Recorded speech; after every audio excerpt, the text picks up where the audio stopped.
Job है cab driver, ठीक है, बहुत पुरानी स्टोरी है, 2020 समथिंग।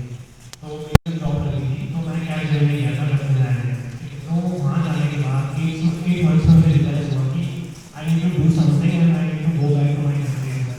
सो मैं अपनी इंडिया में आया, लेकिन उससे पहले मैं यूरोपियन टेरिटरी में विजिट कर रहा था, तो यूरोप में जो भी करते हैं वहाँ विजिट कर रहा था।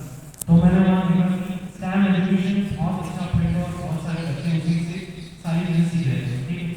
तो ये स्टार्ट हुआ स्टैम एजुकेशन का कॉन्सेप्ट यूएस से आया हुआ है, ये स्टार्ट हुआ था 2014-15 में। तो बेसिकली स्टैम एजुकेशन में क्या होता है कि साइंस टेक्नोलॉजी इंजीनियरिंग मैथमेटिक्स को कंबाइन करना होता है, ठीक है। तो कैसे कंबाइन करते हैं, दैट से मैं आपसे क्वेश्चन पूछूं कि मुझे अर्थ से लेके मून का डिस्टेंस मेजर करना है, तो मैं कैसे कर सकता हूँ, ठीक है। तो आपके पास अलग अलग जवाब होंगे कि आप ऐसे कर सकते हैं, वैसे कर सकते हैं, या फिर मैथमेटिकल कैलकुलेशन से कर सकते हैं, ठीक है।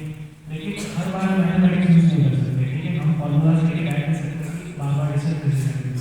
हम क्या करते हैं, बेसिकली हम एक ऐसा टूल बना लेते हैं ताकि आप जैसे ही उस टूल को यूज करो तो एग्जैक्टली वो डिस्टेंस बता दें, ठीक है। तो वो ऐसा टूल कौन सा होगा, वो होता है टेलीस्कोप। जैसे ही आप टेलीस्कोप को अर्थ से लेके मून पे रिप्रेजेंट करते हैं तो वो क्या करता है, आपको मून का पूरा एग्जैक्ट डिस्टेंस बता देता है, ठीक है। तो यहाँ मैंने क्या किया, साइंस को मैंने कंबाइन कर लिया टेक्नोलॉजी से, तो ऐसे ही स्टैम एजुकेशन वर्क करता है, ठीक।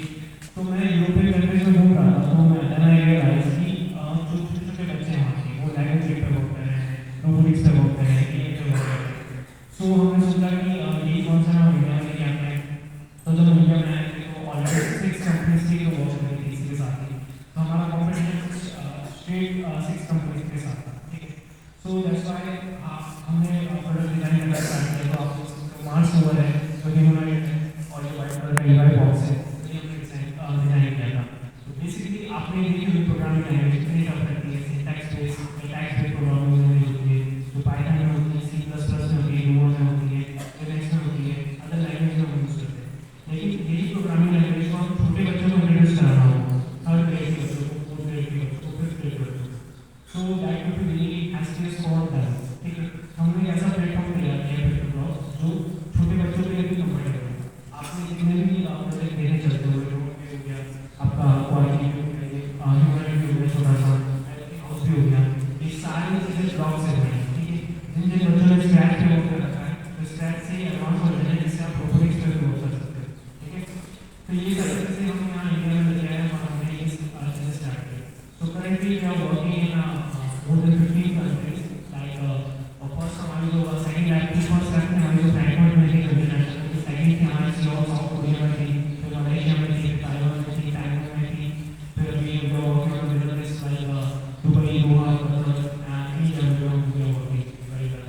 सो बेसिकली हमारा गोल ये है कि छोटे बच्चों को स्टैम एजुकेशन प्रोवाइड करना, ये रोबोटिक्स के से रिलेटेड चीज़ों प्रोवाइड करना। आप कोई भी डिसीजन ले लो, आप मतलब जैसे आप लास्ट फार्मर बनना चाहते हो, किसान बनना चाहते हो, ठीक है। तो वहाँ भी रोबोटिक्स इंट्रोड्यूस हो चुकी है, ठीक है। अगर आप जितनी टेक्नोलॉजी को आप अपने फार्मिंग में यूज करोगे, आपके यहाँ जो वाइन आ रहे हैं, ठीक है, वाइन लैंड पर विजिट करोगे, आपको पता चलेगा कि टेक्नोलॉजी कितनी एडवांस हो चुकी है, ठीक है। वाइन लैंड में भी सॉइल टेस्टिंग किया जाता है, तो सॉइल से आप क्या पता चलता है कि सॉइल आपकी कितनी पौधा है, ठीक है। उससे आप अच्छे से उसके अंदर खाद डाल के, आप वाटर डाल के उसकी को यूज कर सकते हो, ताकि आप टेक्नोलॉजी को यूज करके आप अच्छी हंसी खेती कर सको, ठीक है। अब एट किसी भी चीज़ में जाओ, आपको ये रोबोटिक्स को सीखनी पड़ेगी। ये प्रोग्रामिंग आ रही है, ठीक है। Programming you must have understanding of basic programming language because AI आ गया है, ठीक है, ChatGPT आ गया है, टेस्ला जैसी कार आ गई है, ठीक है।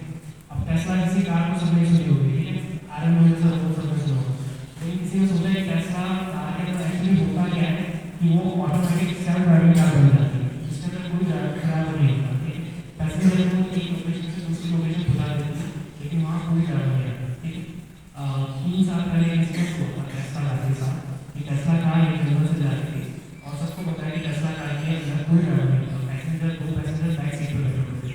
तो जंगल से जा रही थी, तो टेस्ला कार की स्पीड थी ऑलमोस्ट 140-150 समथिंग थी किलोमीटर आवर। तो क्या हुआ था, टेस्ला कार जैसे जा रही थी तो एकदम से डियर आ गया, एक हिरन आ गया उसके सामने, ठीक है। आमतौर पर अगर हम गाड़ी चला रहे हैं, कोई ह्यूमन गाड़ी चला रहे हैं, तो क्या होता है कि 2 कंडीशन होती है, या तो वो हिरन को टक्कर मार दे और एक्सीडेंट हो गई, या फिर हिरन को बचा ले और फिर से टकरा जाए, ठीक है। क्योंकि 150 किलोमीटर में हम कंट्रोल नहीं कर सकते चीज़ों को, स्पीड को कंट्रोल नहीं कर सकते, बिकॉज क्योंकि जैसे ही हिरन आ जाता है, क्योंकि हम एट द टाइम रिस्पॉन्ड नहीं कर सकते फटाफट से, हमको डिसीजन लेना पड़ता है उस टाइम पे, या तो आगे क्रैश होगी हिरन के साथ या फिर प्लेन में क्रैश होगी। तो लेकिन टेस्ला का सबसे बेस्ट एग्जांपल देना चाहता है एआई के साथ। इन्होंने क्या किया था कि दोनों टायर की स्पीड को कंट्रोल करके इन्होंने क्या किया, एकदम से टर्न दिया ताकि क्या हो, हिरन भी बच गया और जो पैसेंजर बैठा था वो भी बच गया। ठीक है, दोनों केस में एआई इतना सक्सेसफुल साबित हुआ